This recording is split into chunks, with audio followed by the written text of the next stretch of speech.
Si le sujet du châssis est pour toi un livre avec 7 sauts, alors tu devrais absolument rester avec nous, car dans cette vidéo, nous allons expliquer comment tu peux rapidement et facilement régler correctement ton châssis, car c'est le réglage du châssis. Alors restez avec nous.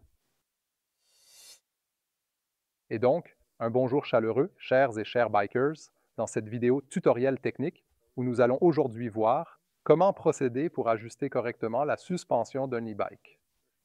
Nous débutons par les réglages de base, ce qui inclut la correcte pression d'air dans la fourche ainsi que l'amortisseur. Et une chose est déjà claire, nous nous occupons aujourd'hui des éléments de suspension qui reposent sur un ressort pneumatique. Ainsi, nous n'aborderons pas les éléments à ressort qui possèdent, par exemple, un ressort en acier.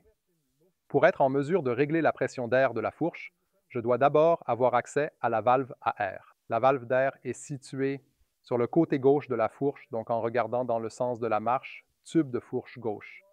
Là-haut, il y a un capuchon de soupape que je dévisse. De la même manière que la valve de la chambre à air du vélo, la soupape se trouve en dessous du capuchon. Cela signifie que le couvercle que vous voyez ici en haut n'est pas sous pression. Vous pouvez donc le dévisser en toute tranquillité. Aucune crainte à avoir qu'il explose au visage. Juste en dessous, on trouve la valve d'air. Et c'est ce qu'on appelle une valve automobile classique. Et pour ajuster la pression d'air à cet endroit, une pompe spéciale pour amortisseur est nécessaire. Vous devriez absolument vous en procurer une, si vous n'en avez pas encore, car vous en aurez souvent besoin. Il est vraiment important, lorsque vous vous procurez un vélo comme ça, de trouver d'abord un réglage de base qui vous convient. Il est donc essentiel de régler individuellement les éléments de suspension. Mais il est également important de contrôler régulièrement la pression d'air, par exemple après la saison ou quand la nouvelle saison commence et que le vélo est resté inutilisé pendant plusieurs mois en hiver. Il est important de vérifier au début de la saison si la pression des pneus est correcte. Alors, pour contrôler la pression d'air, je vais maintenant fixer la pompe à amortisseur sur la valve ici et ensuite je pourrai immédiatement voir ici, sur l'écran d'affichage, quelle est la pression déjà présente dans la fourche.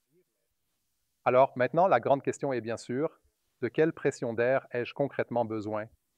Sur de nombreuses fourches, même s'il n'est pas possible de dire que c'est pour toutes, on a la possibilité d'utiliser la règle suivante. Mon poids en unité PSI. Et quand on parle de mon poids, c'est toujours votre poids en ordre de marche, c'est-à-dire le poids corporel, y compris le casque, le sac à dos, l'équipement de vélo, les chaussures de vélo. C'est donc le poids prêt à rouler, lequel peut être approximativement converti en PSI avec une certaine précision. Les PSI, vous les voyez ici sur l'affichage de votre pompe à amortisseur. Par conséquent, vous pouvez commencer à les gonfler dès maintenant pour atteindre précisément la valeur souhaitée. Si vous voulez être précis, et vous devriez absolument l'être, c'est une recommandation claire, soyez précis, soyez rigoureux lors du réglage des éléments de suspension. Puis, vous pouvez bien sûr suivre les recommandations du fabricant. Et la plupart des fabricants de suspension donnent leurs recommandations ici sur un tableau, comme celui-ci. En fait, ces tableaux se trouvent souvent imprimés ou collés sous forme d'autocollants à l'arrière des fourches. Et là, vous pouvez ensuite regarder dans le tableau, en fonction de votre poids corporel, combien pression d'air en PSI que le fabricant de la fourche recommande généralement pour ce modèle spécifique. Alors, vous procédez simplement au gonflage et pour vérifier si vous avez bien la bonne pression d'air. Il s'agit maintenant de mesurer ce qu'on appelle couramment le sag. Ainsi, le terme sag est employé en anglais pour désigner le débattement négatif, c'est-à-dire la distance en millimètres à laquelle la fourche s'enfonce lorsque je monte sur le vélo. Il est essentiel que la fourche s'enfonce, car si elle s'enfonce entre 20 et 30% du débattement total, vous obtiendrez une suspension vraiment active et performante, améliorant ainsi le confort et l'expérience de conduite sur divers terrains. Pour cela, je me tiens bien contre un mur solide. Je m'appuie avec le coude contre le mur, je m'assieds ensuite sur le vélo et, lors du réglage de la fourche, je me mets toujours sur le vélo dans une position de conduite neutre et équilibrée. La position que l'on appelle active, elle est précisément centrée au-dessus de la roue, donc le nombril, il devrait se trouver ici à peu près quelque chose être devant la pointe de la selle au milieu du vélo, donc entre l'essieu avant et arrière. C'est ce qu'on appelle une position neutre. Je plie alors doucement les coudes et genoux, je descends légèrement plus bas, comme si vous descendiez une pente raide en VTT. C'est ce qu'on appelle la position neutre active. Et dans cette position-là, vous avez maintenant transféré du poids sur le vélo et, de ce fait, les éléments de suspension s'enfoncent en conséquence. Cela amortit la fourche et ensuite, il y a ce qu'on appelle un indicateur ZAC. C'est l'anneau racleur. Il peut être parfois rouge, bleu ou même noir. C'est l'anneau qui est positionné ici sur les tubes de fourche. Cet anneau important, il vous faut le descendre tout en bas soigneusement jusqu'à ce qu'il repose parfaitement et solidement sur le joint du fourreau pour garantir une bonne adhérence et un bon fonctionnement global. Et si l'anneau est bien là, affleurant et en place, alors vous pouvez maintenant très prudemment, sans rebondir, descendre du vélo. Retirez simplement et délicatement la fourche, après quoi vous pouvez, avec le pied à coulisse, avec une règle graduée, un mètre pliant ou un mètre ruban, vous pouvez maintenant mesurer précisément de combien de millimètres la fourche est enfoncée ou compressée en position neutre. Et ici, comme je l'avais déjà signalé, il est absolument primordial que la fourche plonge d'au moins 20%. Pour tous ceux qui sont sportifs et actifs à vélo, qui veulent un retour très clair du sol, nous recommandons des sacs de 20 mm. Pour tous ceux qui veulent plus de confort, donc qui souhaitent une suspension plus souple, il est recommandé d'avoir 30% de débattement négatif. Heißt, je voudrais maintenant 20% de débattement négatif. Pour une fourche comme celle-ci, qui a 140 mm de débattement, cela signifie donc 20% de 140 font 28 mm. La fourche devrait donc s'enfoncer de 28 mm dans sa position neutre. Et je peux maintenant mesurer cela très facilement sur le côté, par exemple en plaçant le mètre ruban en bas contre le joint et en mesurant jusqu'à l'anneau de racleur. Et si cela fait 28 mm, alors j'obtiens exactement 20% de sag, ce qui est donc optimal. C'est exactement de cette manière qu'on procède également à l'arrière avec l'amortisseur. Ici, seul le facteur de conversion est différent, car le débattement de votre roue n'est pas égal à celui de votre amortisseur. L'amortisseur est activé par un renvoi à l'arrière du cadre. Lors de la compression, le débattement se multiplie par le rapport de levier utilisé dans le système. Ce mécanisme est absolument essentiel pour le VTT, assurant une performance et une stabilité optimale sur les terrains les plus difficiles. Cela signifie que l'amortisseur, comme par exemple ici, a 50 mm de débattement, donc l'amortisseur lui-même peut s'enfoncer de 50 mm, mais comme nous avons ici un levier. Le cadre arrière a effectivement même 130 mm de débattement, car tout cela est transmis par les leviers de renvoi. C'est vraiment crucial à comprendre, car si je mesure maintenant le débattement négatif de la suspension ici à l'arrière, je me base sur les 50 mm de course de l'amortisseur et pas sur les 130 mm de débattement réellement disponibles.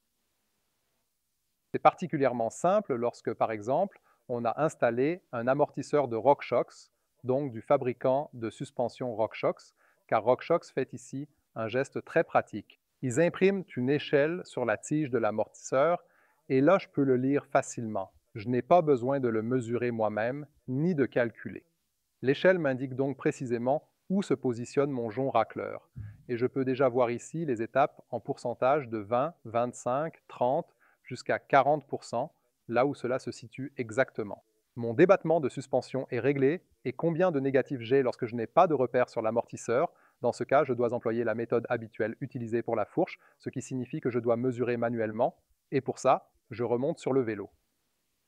Dans ce cas précis, je recommande fortement de sortir la selle comme pour votre position habituelle de conduite, puis de s'asseoir doucement sur le vélo.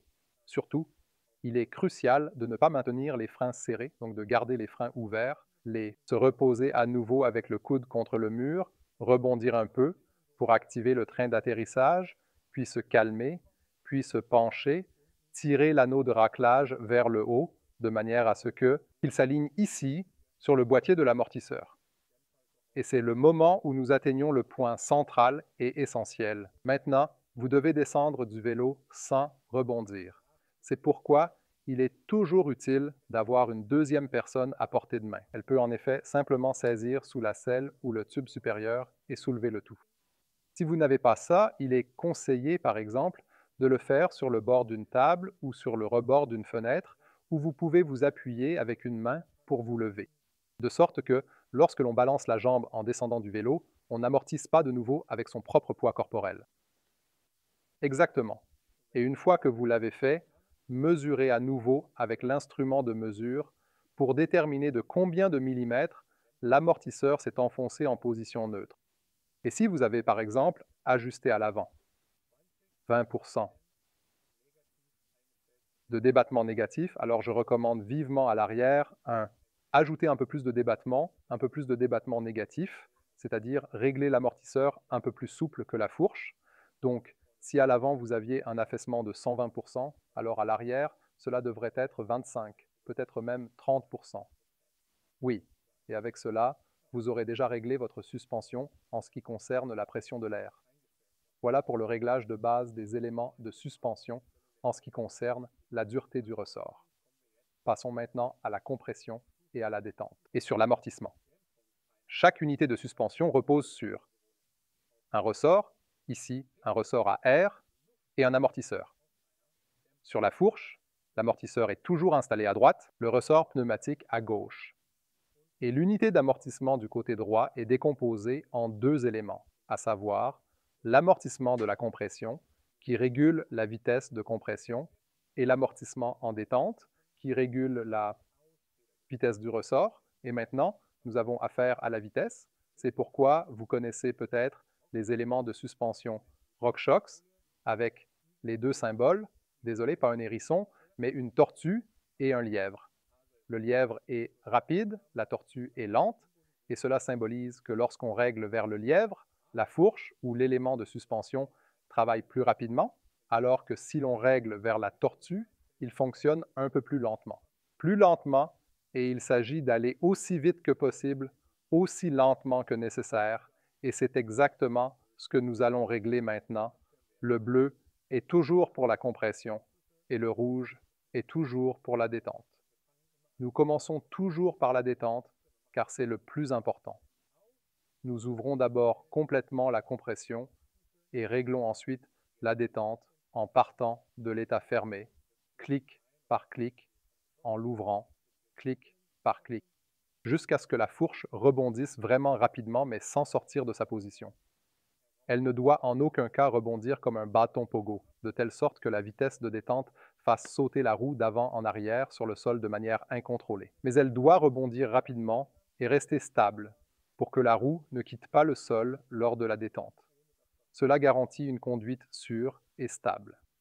Elle ne doit cependant pas être trop lente, car sinon, la vitesse de rebond deviendra trop insuffisante et la fourche n'aura pas la capacité de rebondir rapidement lors de chocs successifs, ce qui est crucial pour offrir le maximum de débattement disponible le plus rapidement possible. Donc, encore une fois, l'amortissement doit toujours être aussi rapide que possible, mais aussi lent que nécessaire.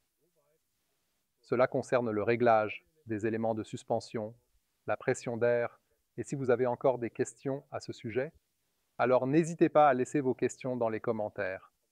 Nous serons ravis d'approfondir le sujet et nous sommes curieux de savoir si cette vidéo vous a été utile.